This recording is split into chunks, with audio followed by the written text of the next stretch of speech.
In this video, I'll show you how to load paper inside of your HP Deskjet 3700 series, or like here, the 3772 printer.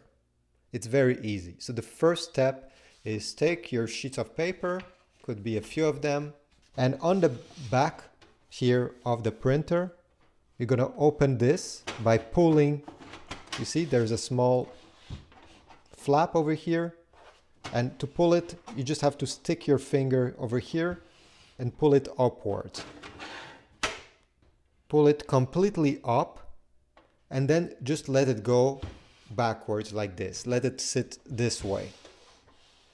Now, if we go on the top over here, you can open this other flap, okay?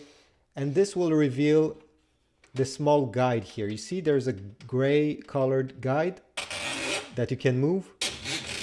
Depending on the type, on the size of the sheet of paper you're going to use, you'll need to adjust this gray guide over here, and it tells you here what to do.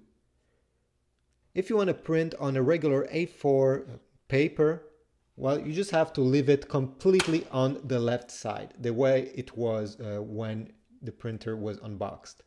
If you want to print on a smaller paper, like a 5x7, 4x6, like some pictures, you're going to need to bring it until you get to the mark here, like this, if you want to print a 4x6. Or a smaller paper, you just have to bring it even closer to the right side. But in our case, I'm going to use just some typical paper, so we'll leave it on the left side. Then take your paper, make sure it's aligned, and just let it slide into this paper slot.